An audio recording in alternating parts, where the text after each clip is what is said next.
Session voted on it, the wrong bill. Regular meeting of the Agriculture, Conservation, and Forestry Committee will come to order. We're here for the purpose of hearing 4 bills today, but first we'll do introductions, starting at my left with Representative Saucier. Thank you, Mr. Chair. Good afternoon, everybody. Nice to see everybody here. I'm Bob Saucier. I represent House District 147 in Presque Isle. Good afternoon.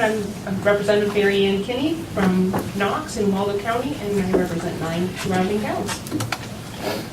Good afternoon. I'm Representative Bill Noon, District 19, and I represent part of Sanford and part of Springfield.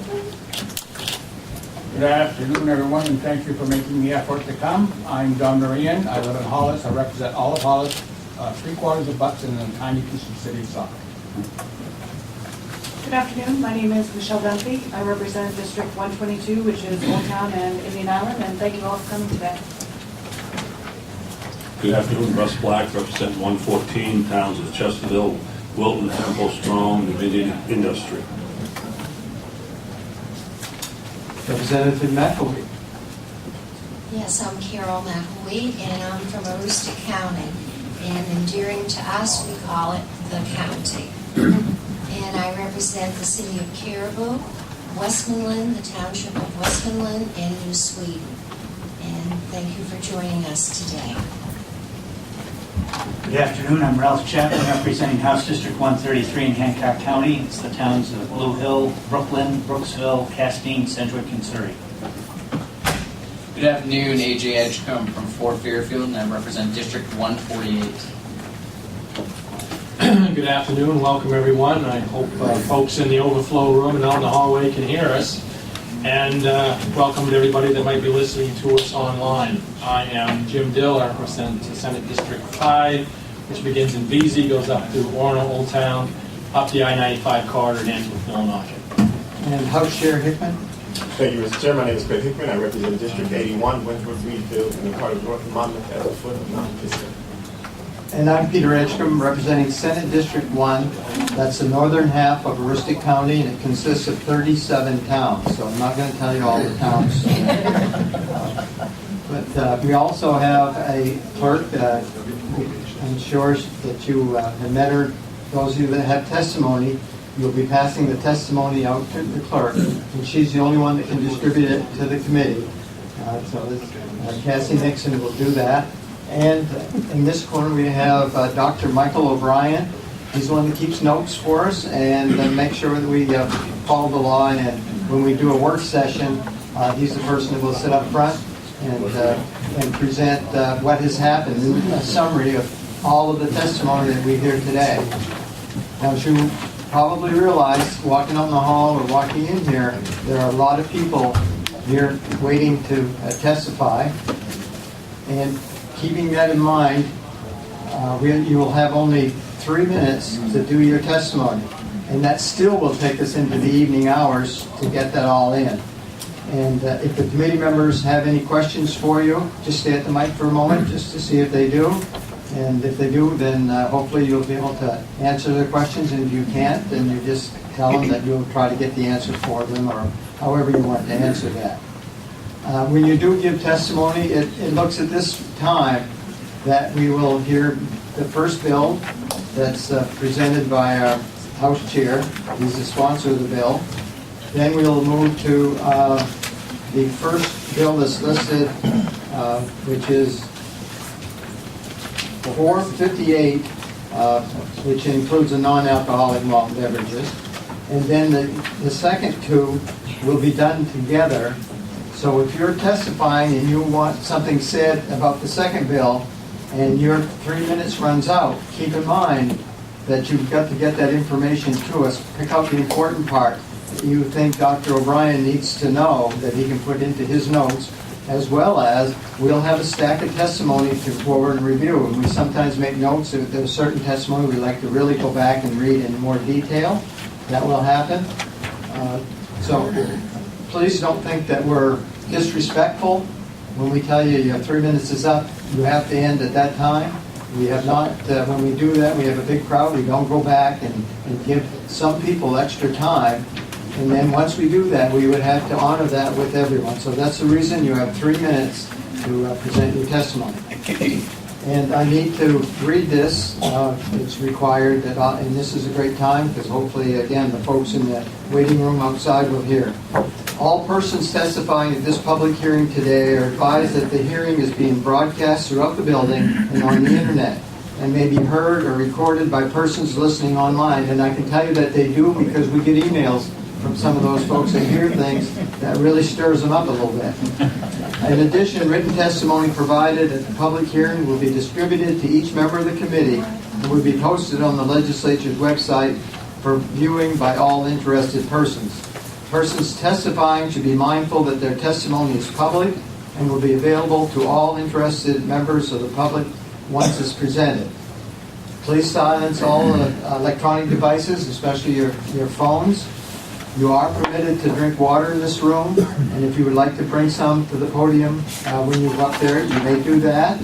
And also be sure to sign in. Cassie, because she's on the phone. Well, we have you signed in here, but we also have, we do have sheets here. So please sign in there as well. We'll start the clock as soon as you've signed in. So you've got time to write your name, and that way it doesn't penalize the person that has a long name. Good. Thank you. Any questions from committee members before we start on process? Okay, the first bill is going to be presented by our House Chair, and we have a policy, if he's kind of sitting quietly afterward, when you present a bill, you're not allowed to ask questions. So he will be sitting here don't think that he's not interested in his bill by not asking folks questions, because he would not be permitted to do that by our rules that we have. So Representative Hickman, and the mic is on. You may begin. And by the way, he has more than 3 minutes if he'd like. Legislators, the clock doesn't run. And if there are any other legislators in the room or that come in from outside, they are allowed to speak first. So if there's a legislator that I overlooked, if there are a lot of folks here, maybe the committee can help me recognize them and they can come in and speak as well. So welcome, Representative Hickman. You may start. Thank you, Mr. Chair. Senator Edgecombe and distinguished members of the Joint Standing Committee on Agriculture, Conservation, and Forestry. My name is Craig Hickman. I represent District 81 and I work for Greenfield and the Carterville Monmouth at the foot of Mount Coach. I stand before you today to present LD 783 resolution proposing an amendment to the Constitution of Maine to establish a right to freedom. A wise man once said, "There's a hunger beyond food that's expressed in food, and that's why feeding is always a kind of miracle." There's a hunger beyond food that's expressed in food, and that's why feeding is always a kind of miracle. Back when I was a kid in Milwaukee, Wisconsin, our family struggled to make ends meet. My father worked the first shift at Pastor Living Company in the mailroom. A World War II veteran with little education, he was basically the company mailman. My mother held a string of part-time jobs to help put food on the table for their 2 children. As hard as they both worked, and they worked hard, we needed food stamps in order to survive. Still, my parents made clear in both word and deed that no matter how little we had, someone else had less, and we needed to help them however we could. I'll never forget the day. I was about 3 or 4 years old when a young girl who smelled of dry urine knocked on our door. My father was at work, my sister at school. My mother led the girl in and escorted her to the bathroom where she drew a bath. The girl couldn't have been more than 12 years old. After bathing her, my mother gave her a blouse and a pair of pants and sat her down at the kitchen table for a steaming bowl of cream of wheat, bacon, and toast. I couldn't believe how fast the girl devoured it all. It was an image that stuck with me, like good preaching. She ate another bowl of cereal, and then my mother let her take a nap on the couch. Later, when it was time for her to leave, my mother handed the girl a brown paper bag with a change of clothes and a peanut butter and jelly sandwich inside. I could not count how many girls came knocking on our door over the next month, but they came nonetheless. My mother cared for each of them in almost the exact same way, like ritual. Our home was a stop on an underground railroad for throwaway girls. It was then that I first understood the importance of food the miracle of feeding people. Thank you, Mom. For all of my childhood, my father grew a small garden in our backyard that yielded incredible produce. It was he who taught me how to grow food. Thank you, Daddy. Today, I own a diversified organic farm, and I'm addicted to growing things. I have never been more committed to anything in my life, never been happier. There's simply nothing like living off the land and nothing simpler. Knowing exactly where your food comes from because you produced it yourself. Since 2009, my customers have appreciated every leaf of spinach, jar of granola, crown of broccoli they get from here, and I appreciate them. Their concerns and requests, their own gardening triumphs and failures, our exchange of ideas and recipes and tricks. I never would have imagined I would become such an integral part of a local food chain. Never would have imagined I could sell dollars and dollars of organic produce and prepared foods in a single season without vending at a farmer's market or supplying a restaurant. Never would have imagined folks would stop by simply to thank me for doing what I do, even though they buy their food from another local farm.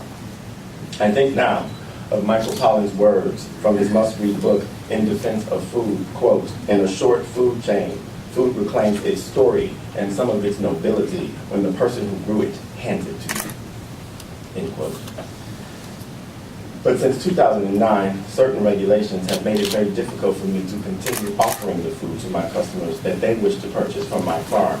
And so here I stand today. Food is life. I believe that access to wholesome food is a right for every individual.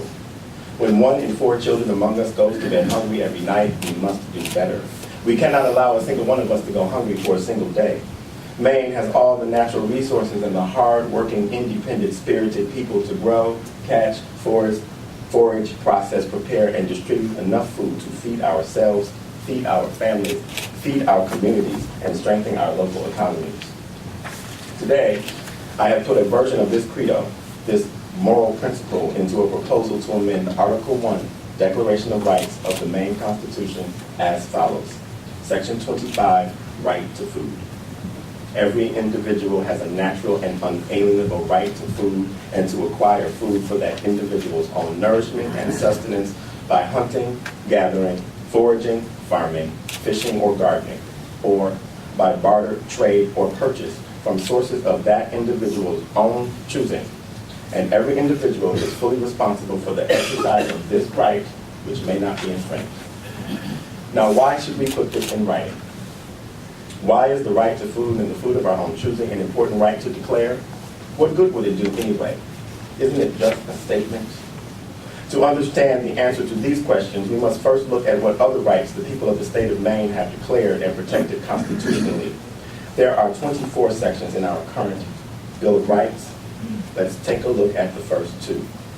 Section 1, Natural Rights. I have included our Bill of Rights, or our Declaration of Rights, in the back of my testimony. It's a separate packet. Natural rights. All people are born equally free and independent and have certain natural, inherent, and unalienable rights, among which are those of enjoying and defending life and liberty, acquiring, possessing, and protecting property, and of pursuing and obtaining safety and happiness. Section 2, power inherent in people. All power is inherent in the people. All free governments are founded in their authority and instituted for their benefit. They have, therefore, an unalienable and indefeasible right to institute government and to alter, reform, or totally change the same when their safety and happiness require it. Are these mere declarations, just statements, or do they mean something? What does it mean to you in your daily life that you are born equally free and independent? That among your natural and inherent and unalienable rights, you can enjoy and defend your life and liberty? How about that you have the right to acquire and possess and protect property, that you can pursue and obtain safety and happiness? It means that the state of Maine recognizes that these are rights that no person or entity, no government or corporation can strip away. If a person, a government agency, or corporation attempts to do so, you have standing in court under the highest order of the law to defend yourself. How about power inherent in people? What does it mean to you that all free governments are founded in your authority and instituted for your benefit? What does it mean that you have a right to alter, reform, or totally change the government for your safety and happiness? Did you know that you even possess such a powerful right? You do. We do. 13 Maine towns have asserted this right and stand under its authority in local laws protecting their exchange of food. Other rights in Article 1 include religious freedom, freedom of speech, the right to be secure in your person and possessions, the right to a speedy and fair trial, discrimination is prohibited, the right to a jury, no double jeopardy, no cruel and unusual punishment, habeas corpus. These are only the first 10. One could argue, I suppose, that these are all simply declarations or statements of how we wish things would be. But constitutionally declared and protected rights are not merely aspirational. They are the moral underpinnings of the society within which we live. Most importantly, they give you legal ground to stand on. So why do we need Section 25 added to Maine's Declaration of Rights? What will it accomplish? In 2010, the Food and Drug Administration, the FDA as we commonly call it, stated thus: there is no absolute right to consume or feed children any particular food. There is no deeply rooted historical tradition of unfettered access to foods of all kinds.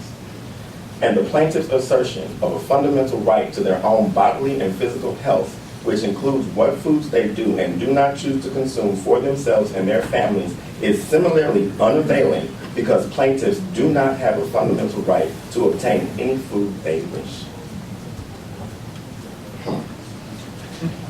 When our own bodily and physical health is not our own, when the government agency that is increasingly controlling more and more of our food supply states that our right to our own health, our right to feed ourselves and our families the food we want to eat is not a fundamental right of liberty, and when that agency prevails in court because for the time being the rule of law backs them up, well, then the people are simply not well served. Did you know that you didn't have the right to the food of your own choosing? And if you thought you did you know that this phantom right is being stripped away from you little by little, and in some cases by leaps and bounds? On what legal ground will you stand when you cannot obtain the food you wish to eat? When you can't get food from your favorite farm anymore because it has gone out of business or disappeared from the rural landscape? In the last 10 years, we have seen dozens of farm raids around this country. We have seen states suing farmers, farm customers suing states to establish their right to acquire the food they wish. We have seen multinational biotechnology corporations suing farmers for patent theft. We have seen seeds become the legal property of those same corporations. The people are losing access to the food we desire, to the integrity of our food, and to our own bodily and physical health, unless we do otherwise. Establishing a right to food and a right to acquire the food of our own choosing gives us, the people, legal ground to protect our own health, our property, our food, and our lives. Just like the other rights declared in Article 1 of our Constitution, the right to food is a fundamental liberty right. It is a right increasingly infringed. If we protect it in our Constitution, the strength of the law will shift away from corporatist and government control of our food and our lives and toward the people. To close, there is nothing more intimate than eating. Who, other than you, should decide what you are allowed to eat for your own nourishment and sustenance? Nobody. That's who. Let us articulate our right to food now. Let us put Section 25 in Maine's Declaration of Rights. Let us stand on solid ground and establish legal protection for our health, for our happiness, for our liberty. Food is life. The time is now. And I believe that the good people of Maine, if given a chance at the ballot box, will resoundingly agree. So please, let us vote unanimously off to pass on LD 783. Thank you. Any questions for Representative Hickman? Senator Dill. Thank you, Mr. Chair. Very well stated, very passionate. Isn't that so? Thank you, Senator. Any further questions? Thank you for your testimony.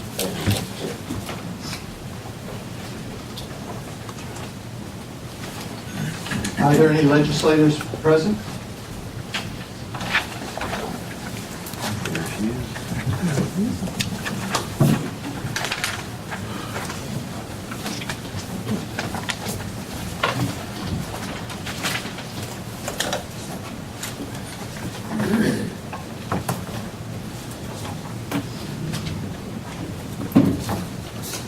Good afternoon. Thank you. Senator Edgecombe, Representative Hickman, and esteemed members of the Joint Standing Committee on Agriculture, Conservation, and Forestry. My name is Charlotte Warren. I live in Hollowell, and I represent District 84, which includes Hollowell, Manchester, and West Gardner. I am here today to speak in favor of LD 783, a resolution proposing an amendment to the Constitution of Maine to establish a right to food. And I quote from the resolution: "Every individual has a natural and unalienable right to food and to acquire food for that individual's own nourishment and sustenance by hunting, gathering, foraging, farming, fishing, or gardening, or by barter, trade, or purchase from sources that individual's own choosing. And every individual is fully responsible for the exercise of this right, which may not be infringed." These words mean so much to me because of my upbringing. I've lived in central Maine my entire life. I was raised on a 100-acre farm about 12 miles from here in Pittston, Maine. And growing up on a farm teaches you a lot about a lot of things, including governing. The lessons I learned about governing from growing up on a farm include plan for your future. There's a lot of planning that goes into farming, and it encourages you to look at the bigger picture. You reap what you sow. Quite literally, in farming and in lawmaking, what you get for results is directly related to what you put in for effort. And finally, we are all in this together.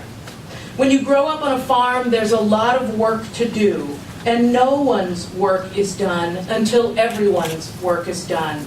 As farmers and as lawmakers, when we align our individual work for the greater good, we all win. Farmers help each other out through the original creative economy. I help you hay your field, you help me mend my barn roof. I give you 3 dozen eggs, you give me a mason jar filled to the brim with homemade maple syrup. When you join me on my moose hunt, because as we all know, it takes a village to harvest a moose, I give you some of the meat to put in your freezer.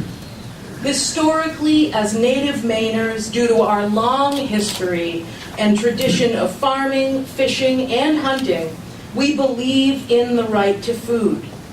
It is a belief that is in us. And truly, that is why I stand here today proudly supporting LD 783, a resolution proposing an amendment to the Constitution of Maine to establish a right to food. And I ask you to help me support this amendment. Thank you, and I'm happy to take any questions you might have. Questions for Representative Warren? Seeing none, thank you for your testimony. Other Representative Bear, I did see you over here. Welcome. Thank you.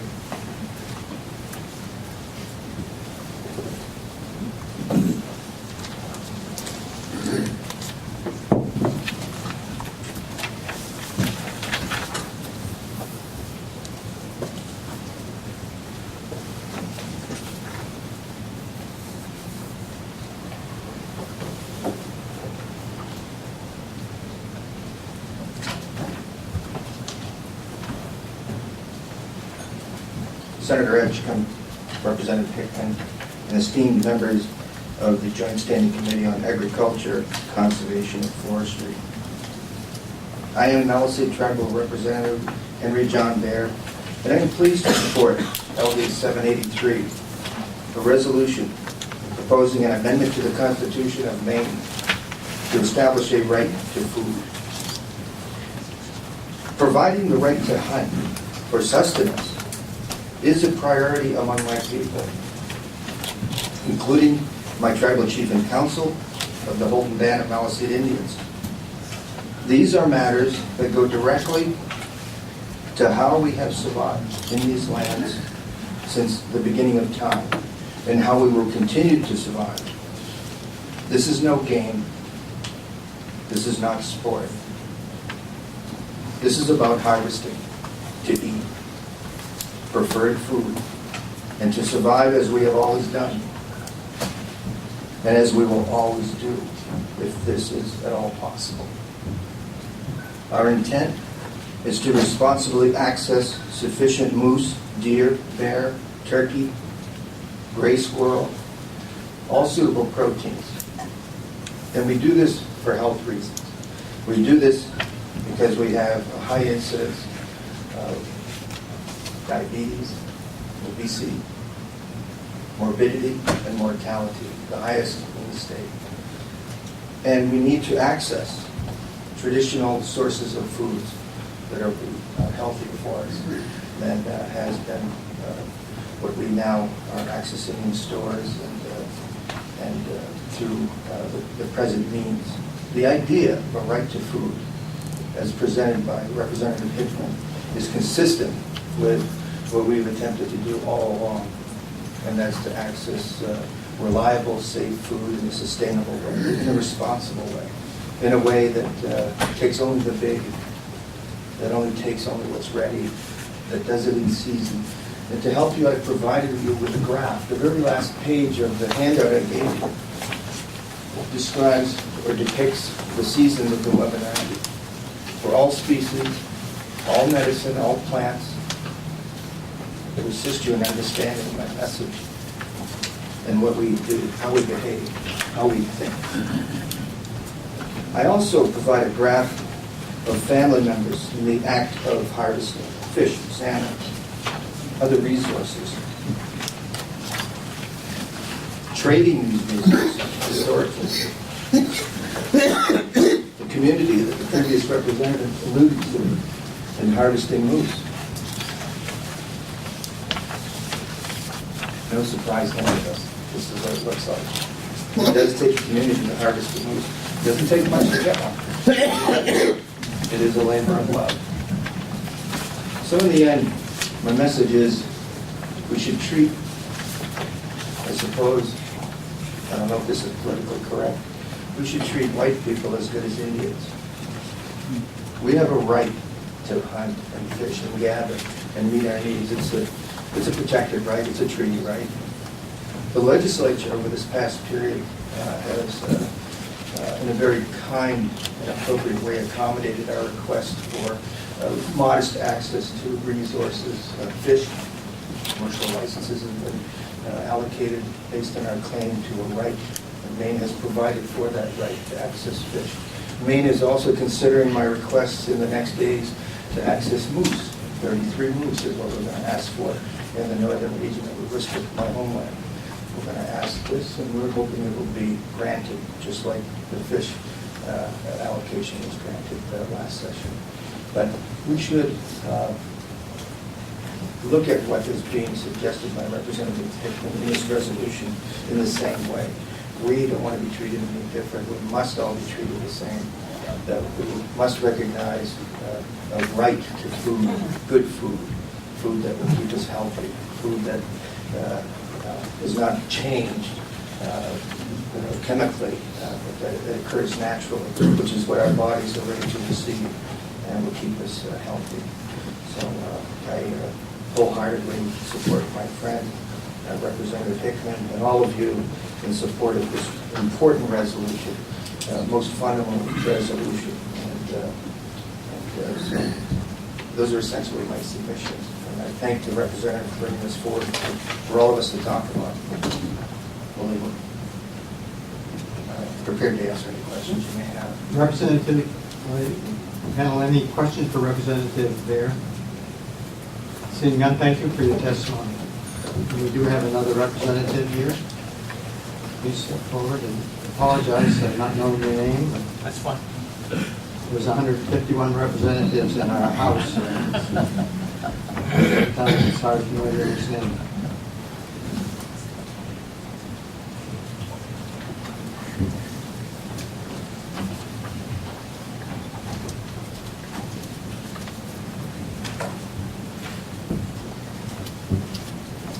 Good afternoon.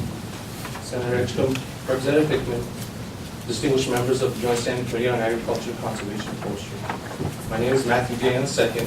I represent the Passamaquoddy tribe. I'm here to testify in favor of LD 783. The traditional practice of the Passamaquoddy people was to hunt, fish, gather, and grow our own food. Today, many of those practices still continue, although our rights to carry on some of these practices have been restricted by state regulation. We understand the importance of securing the right to food and to acquire food that individuals' own nourishment and sustenance. My ancestors have always fought for the continuance of our traditional practices and the right to feed ourselves. They had made sure our rights were guaranteed in our treaties, and then again in 1980 with the Maine Land Claim Settlement Act and the Maine Implementing Act. The right to barter, trade, or purchase from sources of that individual's own choosing, and every individual is fully responsible for the exercise of this right, which may not be infringed, is also important to the tribe. Our economy was once based on trading and bartering before European contact. We now have to adapt to the modern economy and sell our harvested resources for money. For example, the Passamaquoddy people now sell our eel harvest to provide for our families instead of eating our catch. When Representative Hickman was speaking, it reminded me of our ceremonies, and after our ceremonies, we have a feast. And in this feast, we always have food that we've always harvested: moose, deer, salmon, fish, berries, fiddleheads. It's all stuff we've taken from the earth. So I fully support this constitutional amendment and hope that you vote on to pass. So thank you for your time, and happy to answer any questions that you may have at this time. Thank you, Representative Dana. Does Peter Dana Point have any reflection on your family or any connection? That's where I live. You do? I know right where the road is. I've come by there many times. I've never been out to the point. It's beautiful. Is it on a lake? It is. It's on the corner of Big Lake, at the intersection of Big Lake and Longland. People have lived there for thousands of years. I welcome you to visit at any time. Thank you. Is there any significance of your polo tie that you have? This is an owl. It's one of my great-great-great-grandfathers, Thomas Joseph, was a guide for Roosevelt out of the Campbell Island. When he did a lot of his birch bark etching, he signed it with an owl. Well, thank you. Appreciate knowing those tidbits of history. Thank you. Thank you for testifying as well. Any other legislators present?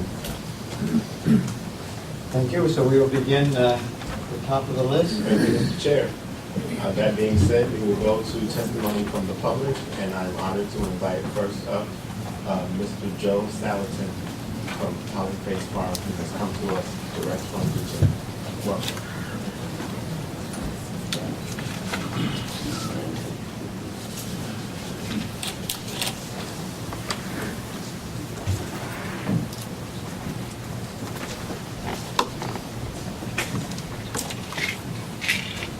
Welcome from Virginia. I hope spring is settled in down there.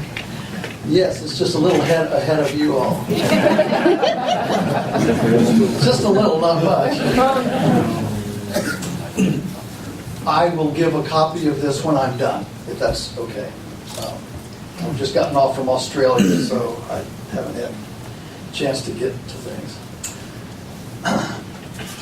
Senator Edgecombe, Representative Hickman, and other distinguished members of the Joint Standing Committee on Agriculture, Conservation, and Forestry. My name is Joel Salatin from Virginia, and I'm here to testify in favor of LD 783, a constitutional amendment to establish a right to food.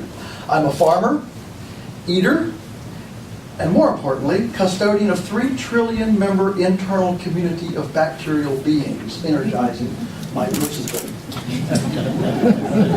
The only reason the founders of our great republic did not include food rights alongside the right to bear arms, to speak, and to worship was because no one at that time could have envisioned a day when citizens could not acquire the food of their choice from the source of their choice. Prior to fairly modern times, people depended on their communities for food. Production, preserving, processing, and packaging were all done in a fairly transparent relational transaction. Shoddy participants experienced community censure to maintain hygiene and standards. With the rise of the industrial food system, this accountability by the commons was replaced by governmental administrative bureaucracy. An opaque industrial food system created a desire in the culture for oversight. That oversight has arguably become just as opaque and industrial as the entity it was created to police. Instead of consenting adults voluntarily self-actualizing their decision-making freedom to private contract, regulators began defining and manipulating food commerce. Large industrial food businesses curried favor with regulators and politicians who empowered them. Gradually, an unholy alliance between industrial food and farm enterprises and the regulatory fraternity, encouraged by an increasingly paranoid, ignorant, and disenfranchised consuming populace, demonized, marginalized, and criminalized historic freedom of choice through the food commons. Butter and lard were out. Hydrogenated vegetable oil was in. Raw milk was out. Coke and Mountain Dew were in. Homemade quiche was out. Microwavable Hot Pockets with unpronounceable ingredients were in. As the official USDA food pyramid wreaks its havoc on the population by encouraging carbohydrates and empty calories, many citizens realize government-sanctioned food and farming bankrupt our health and wellness. Many of us yearn to opt out of this enslaving orthodoxy. We prefer homemade anything, knowing our farmers, loving compost piles, animals that don't do drugs, and acquiring most of our food from sources we vet through personal knowledge or the scuttlebutt wafting through the commons. But to our dismay, we found our choices blocked. We can't buy the wholesome quiche from our neighbor. In order to sell me her unadulterated small ingredient quiche, she must capitalize a commercial kitchen and navigate a labyrinth of licenses, compliances, and infrastructure. The result is that my government denies me the freedom to purchase food through my commons. I can't exercise